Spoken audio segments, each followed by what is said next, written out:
Dieu dit, n'approche pas d'ici. Ôte tes souliers de tes pieds, car ce lieu sur lequel tu te tiens est une terre sainte. Là où le Saint vient, cela devient consacré. Quand un endroit a la visite du Saint, cet endroit devient saint. Et cet endroit était consacré. C'était le lieu de Dieu. Et Dieu dit à Moïse, tu as marché partout comme tu as voulu, mais ici c'est ma présence. Tu enlèves tes chaussures. J'ai besoin d'un prophète qui est pieux nu. Cela nous enseigne quoi? La sanctification. Frères et sœurs, la présence de Dieu exige que tu enlèves tes chaussures. Que tu enlèves le péché de ta vie. Que tu enlèves les mauvaises paroles, le mauvais caractère. Il y a des personnes qui doivent quitter ta vie. Ce sont des souliers.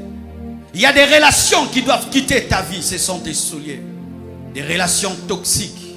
Il y a un caractère qui doit quitter ta vie. Ce sont tes souliers. Il y a une manière de parler qui doit quitter ta vie. Ce sont tes souliers.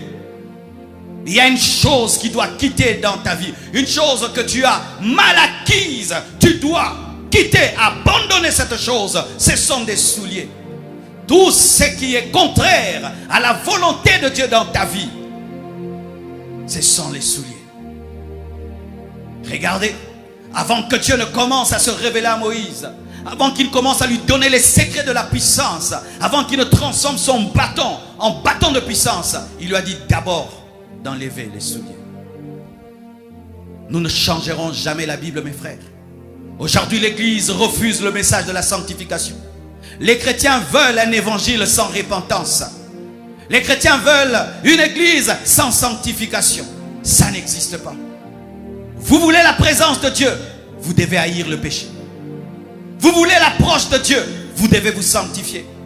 Vous voulez entrer dans la présence de Dieu, vous devez dire non au monde, non au diable.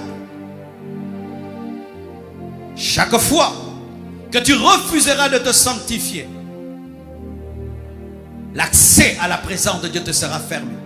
Si Moïse avait refusé d'enlever ses sandales, mes frères, il n'allait pas voir la révélation de Jésus. Ta vie bloque parce que tu bloques ta repentance. Ta vie bloque parce que tu bloques d'abandonner la chose que Dieu t'a demandé. Et ainsi, nous avons des Moïse chaussés, mais qui sont en train de parler devant un buisson ardent. Ce n'est pas le vrai buisson ardent, c'est un faux buisson ardent. Une vie chrétienne qui continue à être paisible malgré le péché n'est plus la vie chrétienne. Un chrétien heureux, malgré qu'il pêche, n'a pas la joie du Saint-Esprit. C'est une fausse joie, fabriquée et créée. Nous, les chrétiens, nous trouvons notre joie dans la communion avec Dieu. Et lorsque tu pêches, tu n'as pas de joie. Un véritable chrétien ne peut pas avoir la joie dans le péché. Alors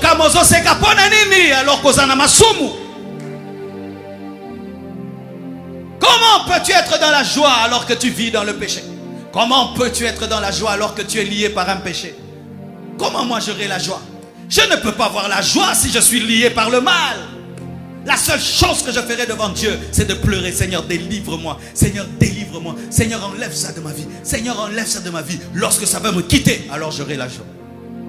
Comment je peux avoir la joie alors que je me prépare à aller en enfer? Comment je peux avoir la joie alors que je me prépare à rater l'enlèvement? Comment je peux avoir la joie alors que je sais que je suis déconnecté de Dieu? Comment je peux avoir la joie alors que je sais que si je meurs, j'irai en enfer? Comment j'aurai la joie alors que je sais que si Christ revient, il va me laisser? Comment j'aurai la joie? Vous devez enlever le péché de vos vies.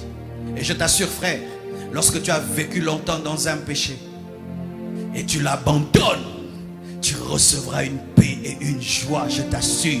Et ce jour-là, quand tu vas prier, tu vas sentir les portes s'ouvrir.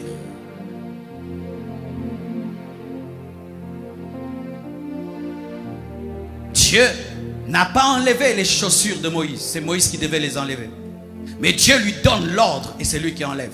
Dieu ne peut pas te sanctifier sans ta volonté. Certains s'attendent un jour, ils se retrouvent sans souliers. Non, Dieu est poli. Dieu ne peut toucher à tes chaussures sans que tu le veuilles. Tu as tissé une relation illicite avec quelqu'un, Dieu n'ira pas parler à cette personne. C'est toi qui as créé cette relation. C'est toi qui dois défaire la relation. Tu as pris une chose volée, c'est toi qui dois rendre cette chose. Cette chose ne quittera pas ta maison. Dieu ne peut pas enlever le mal de toi sans ta volonté. Et vous qui, tout le temps, justifiez le péché en vous. Vous justifiez le péché. Vous avez toujours des arguments pour continuer. La chair est faible. Tout le monde est pécheur. Dieu est tolérant. Dieu est amour. Vous pensez que même les hommes de Dieu, frère, fais attention à tes justifications. Et regardez maintenant. Lorsque Moïse enlève ses chaussures, lorsqu'il obéit au protocole de la sainteté, la Bible dit ceci. Dieu dit, n'approche pas d'ici, ôte tes souliers, tes pieds, car le lieu sur lequel tu te tiens est une terre sainte. Et il ajouta, je suis le Dieu de ton père, le Dieu d'Abraham, le Dieu d'Isaac et le Dieu de Jacob. Alléluia. C'est alors que Dieu se révèle à Moïse. Lorsqu'il enlève les chaussures, Dieu lui révèle qu'il est je suis, qu'il est le Dieu permanent, qu'il est le Dieu qui était Dieu quand Abraham était homme et qui est Dieu quand Isaac est homme et qui est Dieu quand Jacob est homme. Abraham est mort, mais lui, il est Dieu. Isaac est mort, mais lui, il est Dieu. Jacob est mort et lui, il est Dieu.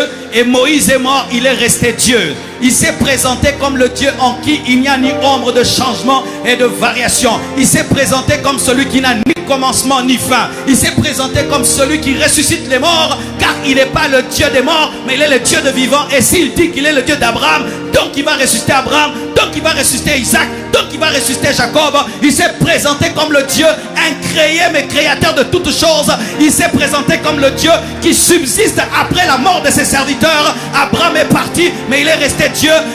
Isaac est parti, il est resté Dieu. Jacob est parti, il est resté Dieu. Et toi, tu partiras, il restera Dieu. Oh, donne-moi un amen.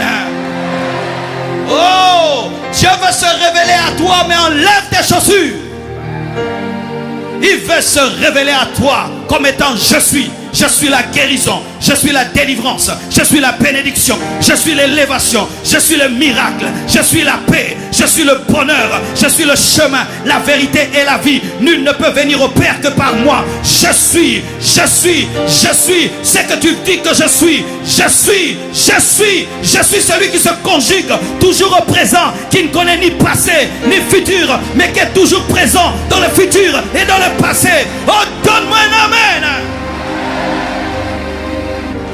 Tu veux la révélation de Dieu? Enlève tes chaussures. Il a son pied gauche sur le passé, son pied droit sur le futur, et il est assis sur le présent. Il maîtrise le passé comme il maîtrise le futur, et il est assis sur le présent. Je suis le Dieu de tes pères.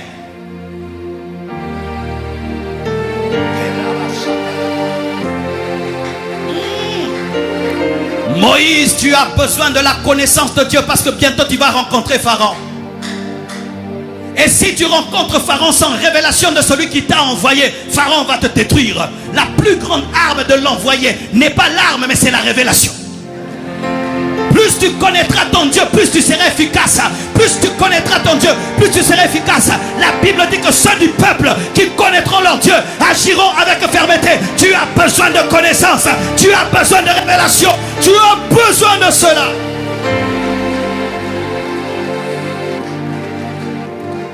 Le combat est grand, tu dois manger la connaissance.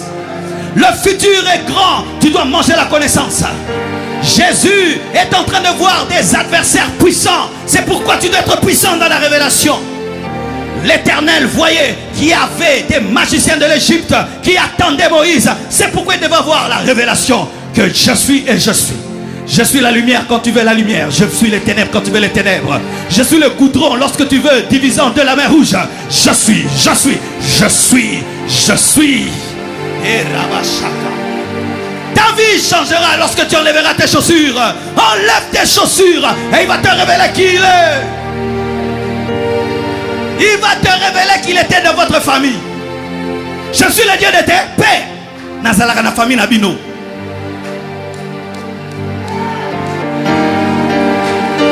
Je suis le Dieu de tes pères. C'est-à-dire, je suis membre de ta famille.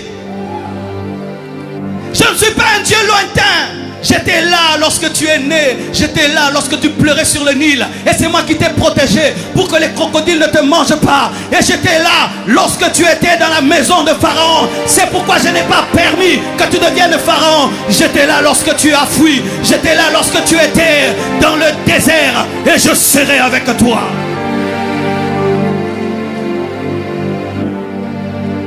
Lorsque Moïse reçut la révélation que celui qui lui parlait, c'était le Dieu de son père, de ses pères, le Dieu d'Abraham, le Dieu d'Isaac, le Dieu qui a permis à Abraham d'avoir un enfant alors que sa femme était doublement ménopausée.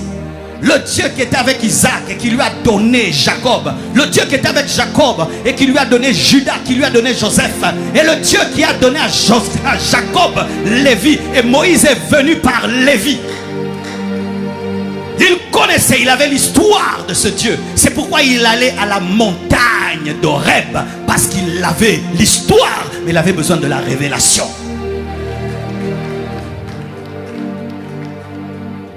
Et lorsque Dieu se révèle à lui, la Bible dit que Moïse cacha. Pourquoi? Parce qu'il se cacha son visage. Parce qu'il craignait d'avoir vu Dieu.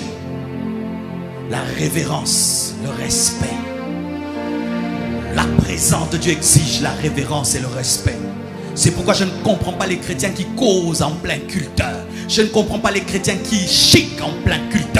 Je ne comprends pas les chrétiens qui téléphonent en plein culte. Je ne comprends pas les chrétiens qui marchent, qui descendent et qui montent en plein culte. Je ne comprends pas cela.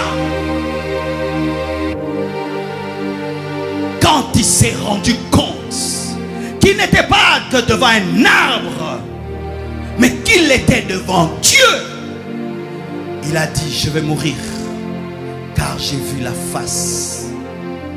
La présence de Dieu exige la révérence. C'est pourquoi Paul dit que nous devons servir Dieu avec crainte et tremblement. Nous ne devons pas servir Dieu sans crainte. Il faut servir Dieu avec crainte et tremblement.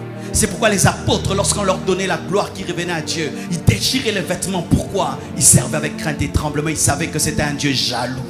Un Dieu jaloux. Un Dieu jaloux. Oh, mais une chose que j'aimerais que tu apprennes aussi, c'est que des fois nous tombons dans les extrêmes. La révérence devient la peur. Dieu ne veut pas que tu aies peur de lui. Dieu veut que tu le respectes. Mes enfants n'ont pas peur de moi. Mes enfants me respectent. Mon fils est mon ami, mais il me respecte. Mon fils me respecte, mais n'a pas peur de moi. Mais certains chrétiens tombent dans le piège. C'est que lorsque la présence de Dieu descend, ils ont peur. Ce sont les sorciers qui doivent avoir peur, pas toi l'enfant. Car la puissance de Dieu n'agit pas contre toi, mais agit en ta faveur. Lorsque la gloire de Dieu sature l'église, un véritable enfant de Dieu est dans la joie. Il dit: papa est là. Regardez Pierre, la gloire de Dieu resplendit sur la montagne de la transfiguration. Il dit quoi? J'aimerais faire 3 temps de rester ici. Il n'a pas envie de fuir, il a envie de rester. Jean dormait sur la poitrine de Jésus. Il dormait là, sur la poitrine du feu dévorant.